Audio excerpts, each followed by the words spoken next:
ओं नमो भगवते वासुदेवाय। नमस्कार सज्जन वृंद।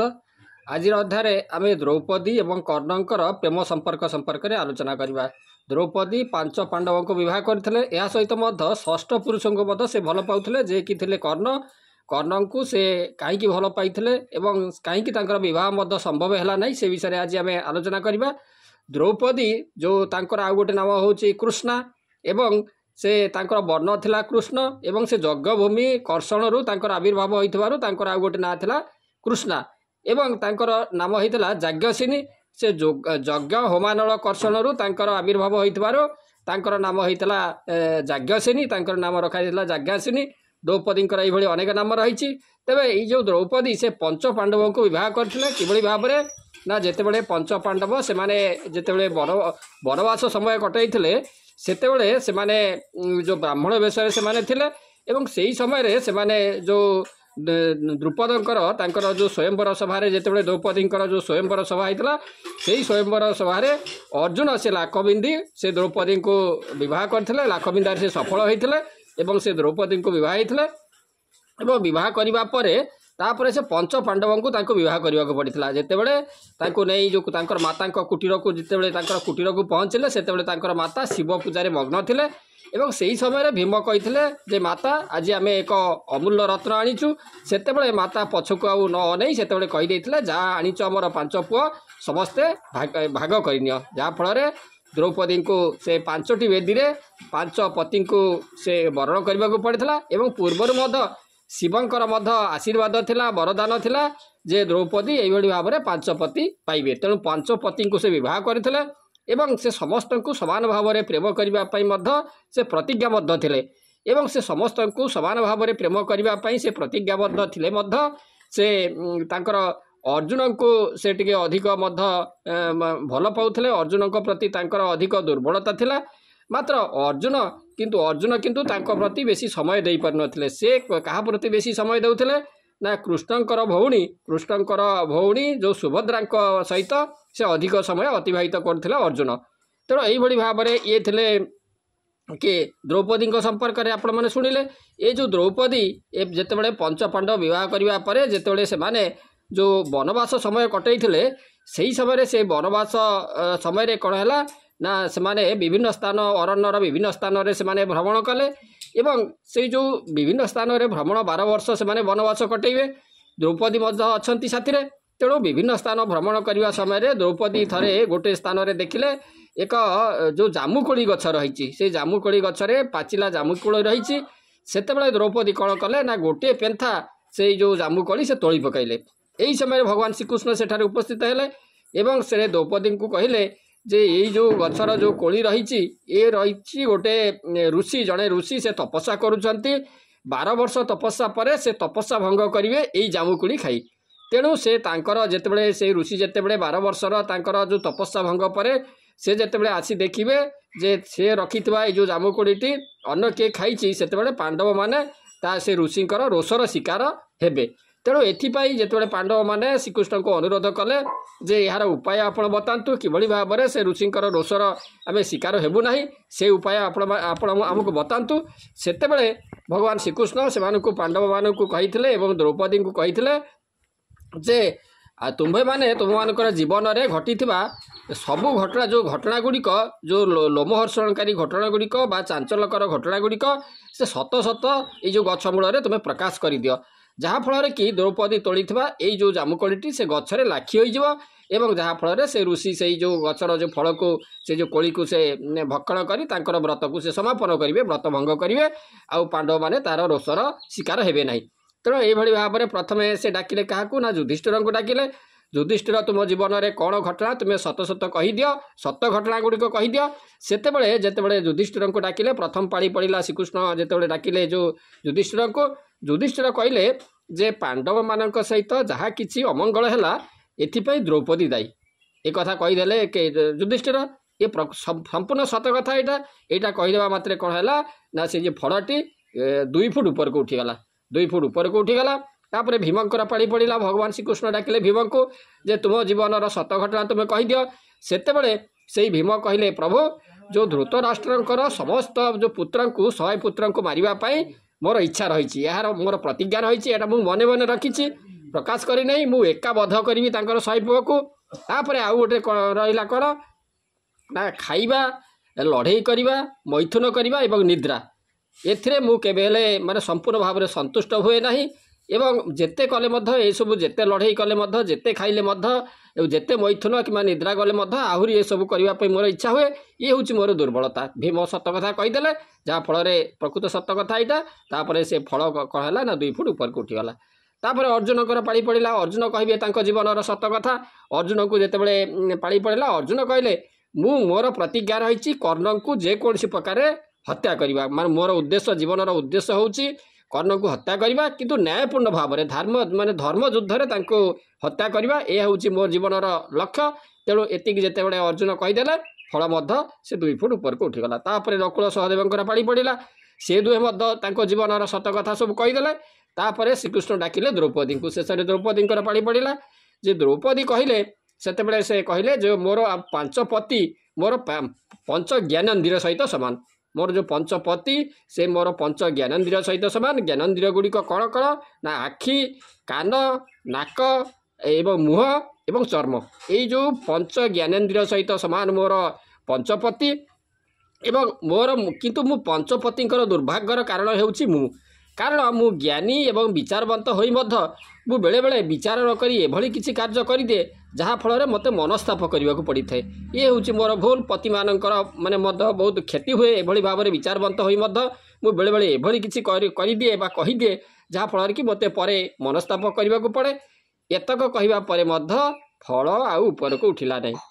से जो पांडव माने कहीदेले तांकर फल ऊपर को उठीगला 5 पांडव किंतु द्रौपदी एक कथा कहले ये कथार आहुरी किछि मध्ये रहीगला रहस्य रहीगला से तांकर संपूर्ण भाव में सत कथा को से जीवन में संपूर्ण सत कथा को से जो गुड़ाक गोपन थिला ताकू से संपूर्ण भाव में प्रकाश करना तेणु फल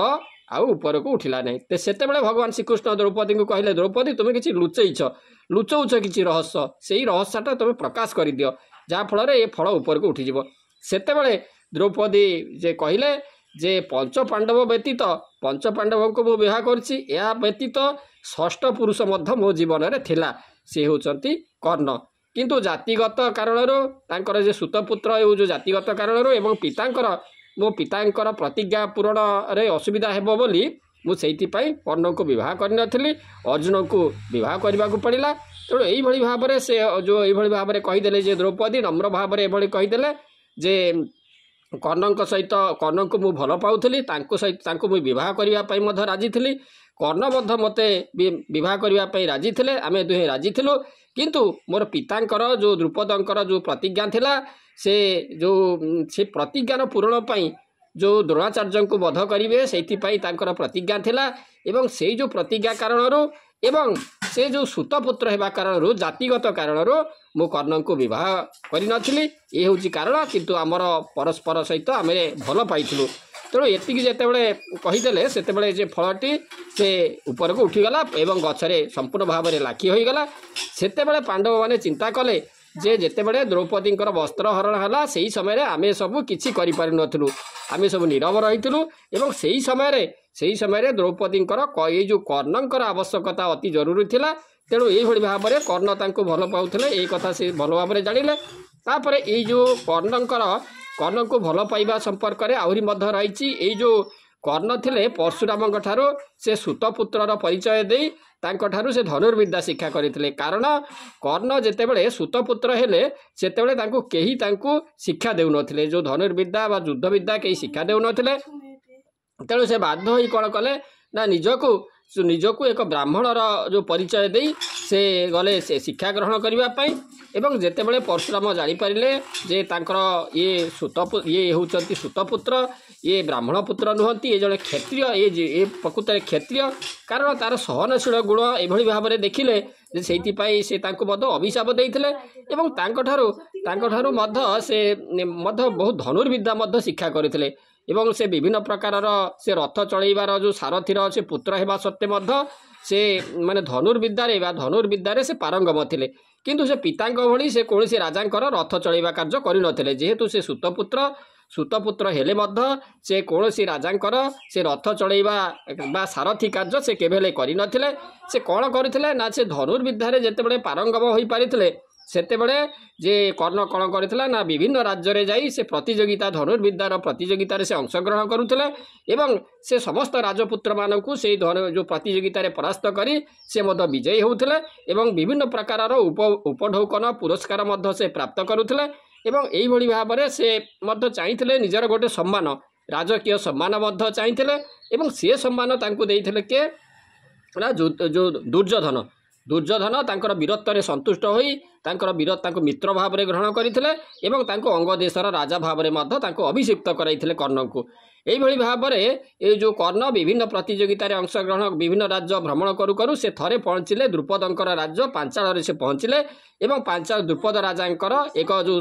ଲାଖବିନ୍ଧା ବା ତାଙ୍କର ଯେଉଁ ସର ଚାଳନା ପରି ଯେଉଁ ପ୍ରତିଯୋଗିତା ଅନୁଷ୍ଠିତ ହୋଇଥିଲା ସେଇଠାରେ ଯାଇ ସେ ପହଞ୍ଚିଲେ ଏବଂ ସେଠାରେ ଯେଉଁ ଦ୍ରୌପଦୀଙ୍କ ସହିତ ତାଙ୍କର ସେଠି ସାକ୍ଷାତ ହୋଇଥିଲା ଦେଖା ହେଇଥିଲା ଏବଂ ପରସ୍ପର ଯେଉଁ ଦ୍ରୌପଦୀଙ୍କର ମଧ୍ୟ କର୍ଣ୍ଣଙ୍କ ପ୍ରତି ଦୁର୍ବଳତା ଆସିଯାଇଥିଲା ଏବଂ ସେ ଜାଣିପାରିଥିଲେ ତାଙ୍କର ବୀରତ୍ୱରେ ସେ ମଧ୍ୟ ସନ୍ତୁଷ୍ଟ ହୋଇ ତାଙ୍କୁ ମନେ ମନେ ଭଲ ପାଉଥିଲେ ଏବଂ କର୍ଣ୍ଣ ମଧ୍ୟ ତାଙ୍କୁ ମନେ ମନେ ଭଲ ପାଉଥିଲେ। କିନ୍ତୁ ଯେତେବେଳେ ଦ୍ରୌପଦୀଙ୍କର ବିବାହ ପାଇଁ ଯେତେବେଳେ ସ୍ୱୟଂବରର ଆୟୋଜନ କଲେ